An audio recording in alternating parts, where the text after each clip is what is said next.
আসসালামু আলাইকুম। আপনারা সবাই কেমন আছেন? আশা করছি আল্লাহর রহমতে ভালো আছেন। আমরাও ভালো আছি আলহামদুলিল্লাহ। তো নতুন আরেকটি ভিডিও নিয়ে আপনাদের সামনে হাজির হয়ে গিয়েছি। আজকের ভিডিওটি আমি সকালবেলায় শুরু করেছি। নাস্তাটা আর দেখালাম না। আমি অফ ক্যামেরাতে নাস্তাটা কমপ্লিট করে নিয়েছি।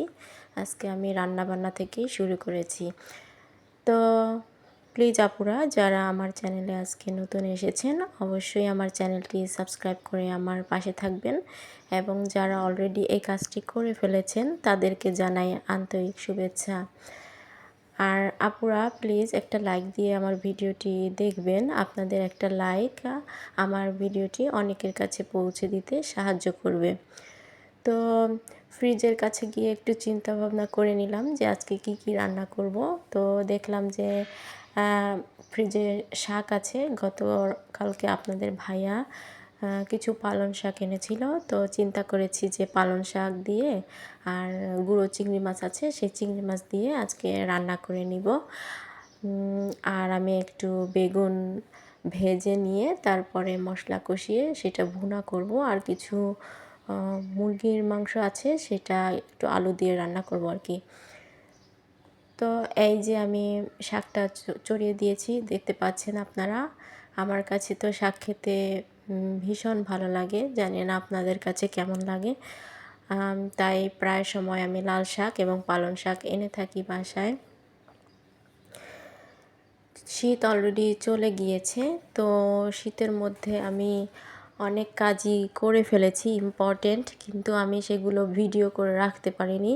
আমি না আপু অনেক দিন পরে আজকে ভিডিওটা দিচ্ছি, কারণ আমি বেশ কিছুদিন ধরেই ভিডিও দিতে পারছিলাম না। আমার বাবুটা আর কি একটু অসুস্থ ছিল, ওর ঠান্ডা লেগেছে, তাই অনেক কান্নাকাটি করতেছিল, তাই আমি ওভাবে ভিডিও করে দিতে পারিনি। আর ভিডিও করে দিলেই তো হবে না, ভিডিওটা এডিট করতে হবে, আর এডিট করতে তো অনেক টাইম লাগে।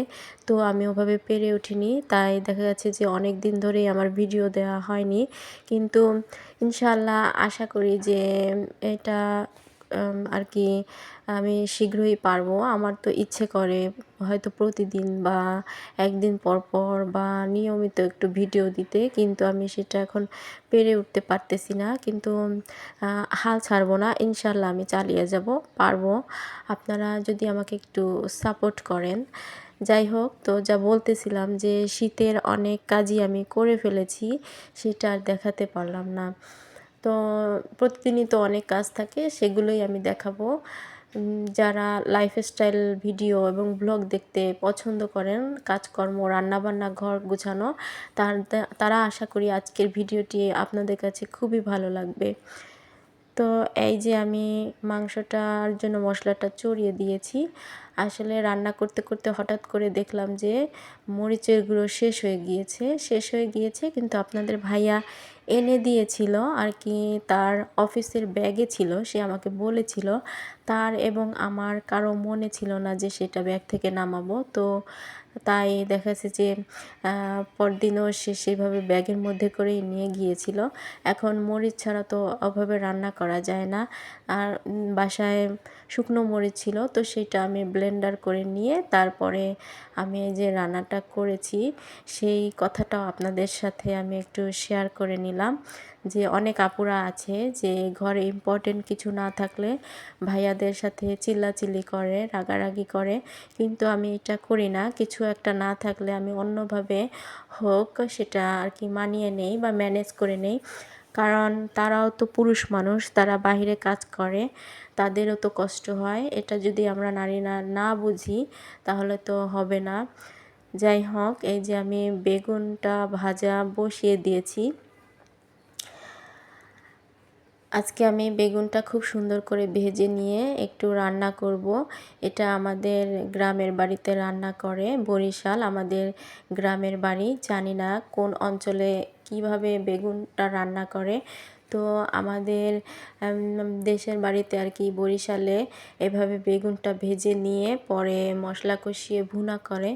এটা দিয়ে তো খেতে খুবই মজা লাগে, সাথে যদি একটু ধনিয়া পাতা দেওয়া যায় তো 1 প্লেট 2 প্লেট খুব ভাত খাওয়া যাবে খুব জমিয়ে। তাই আমি এইভাবে বসিয়ে দিয়েছি। আর আমি শুনেছি যে তেল ছাড়াও নাকি বেগুন রান্না করা যায়, বা সরি আপুরা, রান্না না, ভাজা যায়। তো সেটা আমি অবাক হয়ে গেলাম যে তেল ছাড়া আবার বেগুন ভাজা যায় কিভাবে। তো একটা আপুকে জিজ্ঞেস করলাম যে আপু, তেল ছাড়া কিভাবে বেগুন ভাজা যায়? তো সে আমাকে বলে দিয়েছে